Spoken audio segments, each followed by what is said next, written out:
My name is Mary. I want to tell you a story about something that happened in my family. It is not easy to talk about, but I hope you will listen. I married Richard 5 years ago. He is a good man, kind and hardworking. Richard has a son named David. David was 17 when I became his stepmother. At first, we didn't talk much. He was quiet, and I didn't want to push him. I thought he needed time to get used to me. David lived with us because his mother passed away when he was little. Richard worked long hours, so David and I spent a lot of time at home together. I tried to take care of him, cook for him, and make the house feel warm. One day, I asked him, "How was school today, David?" He looked at me and said, "It was fine." That's all. He didn't say more. I smiled and said, "Okay. If you ever want to talk, I am here." He nodded and went to his room. Days turned into months, and slowly, David began to open up. He started telling me about school, his friends, and the things he liked. I was happy to listen.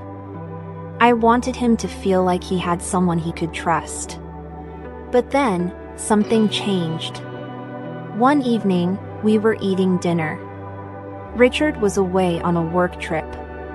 David looked at me and said, "You are very kind to me." I laughed a little and said, "Of course, David. I care about you." He looked at me for a long time. His eyes were soft but serious. I felt nervous, but I didn't understand why. "What's wrong, David?" I asked. He shook his head and said, "Nothing."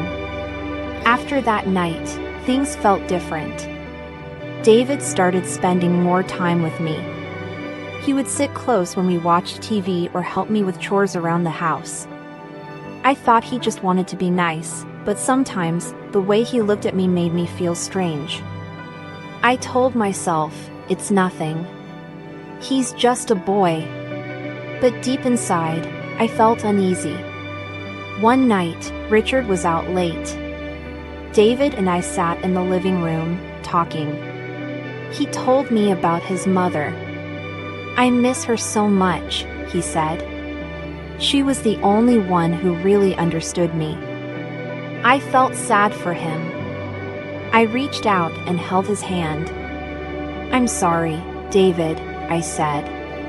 "She would be proud of the man you are becoming." He looked at me again with those serious eyes. "Do you really think so?" he asked. "Yes," I said. "I do." That night, I couldn't sleep. I kept thinking about David, about the way he looked at me. I told myself, "You are his stepmother. You love Richard. There is nothing wrong here." But my heart felt heavy. I didn't know why. I tried to keep things normal. I cleaned the house, cooked food, and made sure David was okay. But inside, I was confused. David was kind and sweet. He helped me with small things. If I dropped something, he would pick it up quickly. If I was tired, he would say, "You should rest. I'll take care of this." One day, I was cooking in the kitchen. David came in and said, "Do you need help?" I smiled and said, "Sure, you can cut the vegetables." As we worked side by side, I felt happy. It was nice to have someone with me. But then, David stopped cutting and looked at me. His eyes were soft, like he wanted to say something important. "What is it, David?" I asked. "You make this house feel like home," he said quietly. I didn't know what to say. My heart felt warm, but also scared. "Thank you," I said. "I'm glad you feel that way." After that day, David started spending more time near me. If I sat on the couch, he would sit close. If I was in the garden, he would come outside to talk to me. He always had something kind to say. "You're so caring, Mary," he told me once. "I wish my mom could have met you." His words made me feel special, but also confused. I didn't know if I was reading too much into things. "He's just a boy," I told myself again. But one evening, something happened that I couldn't ignore. Richard had gone out with his friends. I was in the living room, reading a book. David came and sat next to me. "What are you reading?" he asked. I showed him the book, and we started talking. We laughed about some funny parts of the story, and I felt at ease. But then, David put his hand on mine. I froze. "David," I said softly. He looked at me and said, "I just want to thank you. You've been so kind to me." I pulled my hand away gently. "You don't need to thank me, David. We're family," I said, trying to smile. But inside, I felt something was not right. I went to bed early that night, but I couldn't sleep. My mind kept thinking about David's hand on mine. Was it just a kind gesture? Or was it something else? I prayed it was nothing. I told myself, "You're overthinking. It's all innocent." But deep down, I knew things were changing. The days after that night felt strange. I tried to act normal, but things didn't feel the same. I avoided being alone with David as much as I could. I told myself it was better this way. But David didn't seem to notice. He still found ways to be close. If I was in the kitchen, he would come and talk to me. If I was folding laundry, he would sit nearby and help. It was hard to ignore him, but I tried my best. One afternoon, Richard was working late again. I was cleaning the living room when David came in.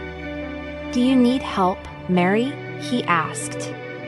"No, I'm fine," I said quickly. I didn't want him to stay. But he didn't leave.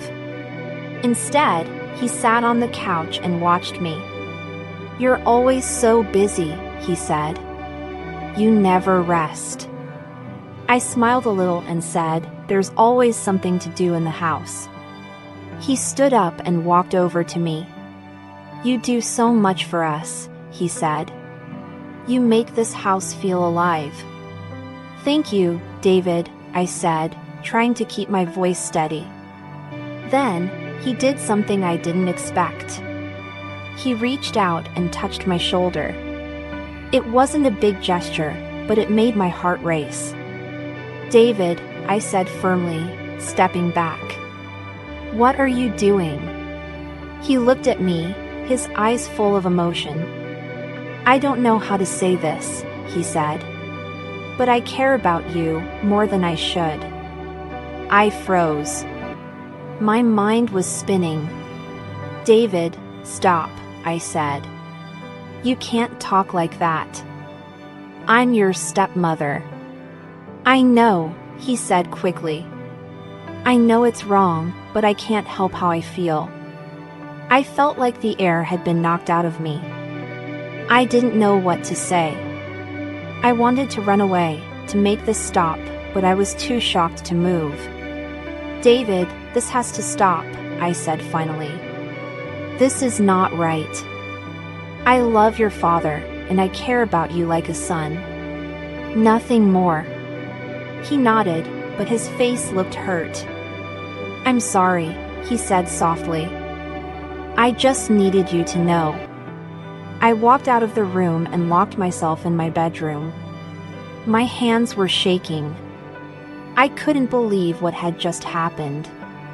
I kept thinking about Richard and how much he trusted me. I felt like I had failed him even though I had done nothing wrong. That night, I couldn't sleep. I kept replaying David's words in my head. I didn't know what to do. Should I tell Richard? Should I ignore it and hope it never happened again? I decided to stay silent. I told myself it was just a moment of confusion for David, and he would move on. But deep down, I wasn't sure. After that day, I avoided David as much as I could. I didn't want to talk to him, and I didn't want to be alone with him. I told myself, if I keep my distance, things will go back to normal. But David didn't make it easy. He kept trying to talk to me. He would say things like, "Mary, can we talk?" or "I didn't mean to upset you." I always found a way to leave the room or change the subject. One evening, Richard was home, and I felt safe. We all had dinner together. David was quiet, but I could feel his eyes on me. I didn't look at him. I focused on Richard and tried to act normal. After dinner, Richard went to his study to work. I stayed in the kitchen, cleaning up. David came in and stood by the door. I pretended not to notice him. "Mary," he said softly. I didn't answer. I kept washing the dishes. "Mary, please," he said. "I'm sorry for what I said before. I didn't mean to make you uncomfortable." I turned to him and said, "David, this is not something we can talk about. It's wrong, and it has to stop." "I know," he said, his voice full of regret. I don't know how to stop feeling this way." I looked at him, and for the first time, I saw how much he was struggling. He wasn't trying to hurt me or cause problems. He was confused, just like I was. "David," I said gently, "this isn't good for you or for me. You need to find a way to move past this. You're a smart, kind young man. You have your whole life ahead of you." He nodded but didn't say anything. Then he walked out of the kitchen. I let out a deep breath, hoping this was the end of it. But it wasn't. A few days later, Richard had to leave for a business trip. I was nervous about being alone in the house with David, but I didn't know how to stop it. I couldn't tell Richard. What would he think of me? That evening, David knocked on my bedroom door. I didn't answer. "Mary," he said from the other side, "I just want to talk." "Go to bed, David," I said firmly. There was silence for a moment. Then he said, "I'm sorry for everything." I felt a pang of guilt. I didn't answer him, and eventually, I heard him walk away. That night, I sat on my bed, feeling trapped. I loved Richard, and I wanted our family to be happy. But I didn't know how to fix this. David's feelings were not something I could control, and my silence was making everything worse. I started to wonder if I should tell Richard the truth. But what would happen if I did? Would he blame me? Would he get angry with David? The thought of breaking our family apart was too much to bear. So, I stayed silent. I told myself it was the right thing to do. But deep down, I knew the silence was only making things harder. Richard's trip lasted a few days, and I was on edge the entire time. I kept busy around the house, avoiding any chance to be alone with David. I thought if I stayed strong and distant, everything would settle down. But David didn't stop trying to talk to me. Every little thing he did seemed to carry a hidden meaning, a longer look, a softer tone, or the way he tried to be close to me. I felt like I was walking on thin ice. One evening, I was sitting in the garden. The air was cool, and I thought it would help me clear my mind. I was staring at the flowers, lost in thought, when I heard footsteps behind me. "Mary," David said quietly. I turned to see him standing there, his hands in his pockets. I sighed. "What is it, David? Can we talk?" "Just for a minute," he said. I didn't want to, but I nodded. Okay. What do you want to say? He sat down on the bench next to me but kept some distance. I've been thinking a lot, he began. I know I've made things hard for you. I didn't mean to. I stayed quiet, letting him talk. I don't know how to stop feeling what I feel, he said, looking down at the ground. But I don't want to hurt you or Dad. I felt a mix of sadness and frustration. David, you have to understand something, I said softly. I love your father. He's a good man, and I want us to be a happy family. What you're feeling is normal for someone your age, but you need to let it go. He nodded but didn't look at me. I've tried, he said. But it's hard. I know it's hard, I said. But it's the right thing to do. You're a good person, David. You'll find someone who feels the same way about you. But it's not me. We sat in silence for a long time. I hoped my words would help him understand. I wanted to believe that this was the end of it. That night, I locked my bedroom door again. I was afraid of what might happen if I didn't. I didn't want to think that David would do anything wrong, but I also didn't trust the situation. The next morning, David was quiet. He barely said a word at breakfast, and he left the house early. I felt a sense of relief, but also worry. I didn't know what he was thinking or what he might do next. When Richard came home that evening, I felt a wave of safety wash over me. I wanted to tell him everything, but I couldn't find the courage. I didn't want to ruin the peace we had. That night, as I lay in bed next to Richard, I realized I couldn't keep this secret forever. The silence was tearing me apart, and I didn't know how much longer I could hold it in. The silence was heavy on my heart.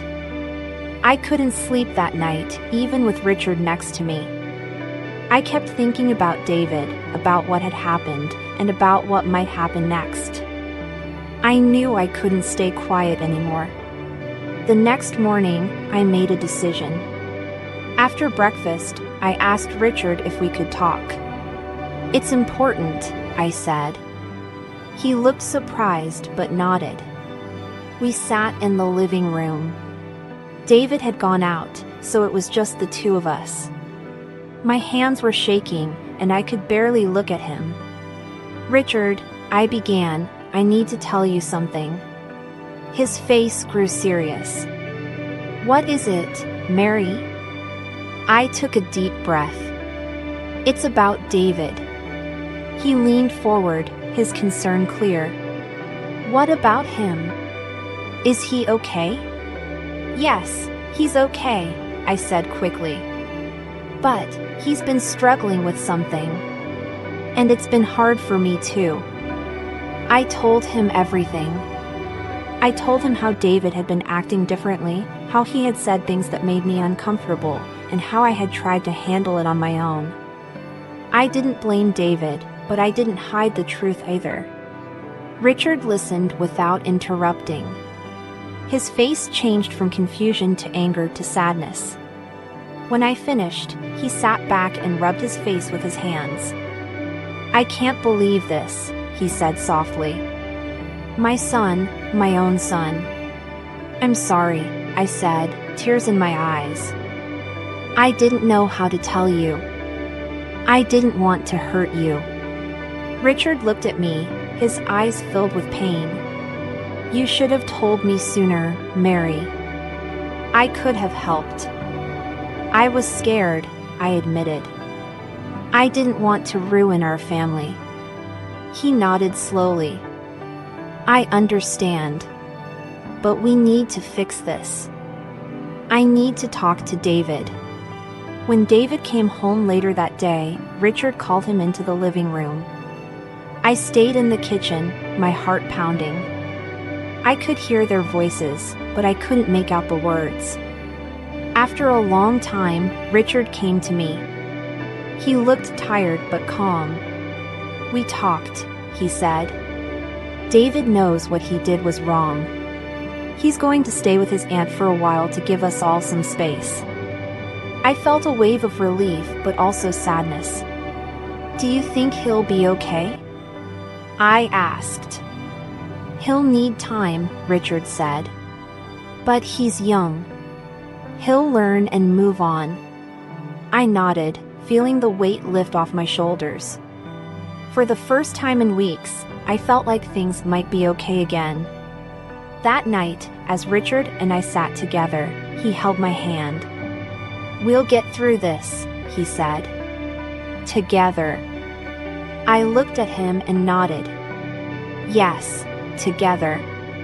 And with that, I knew our family had taken the first step toward healing.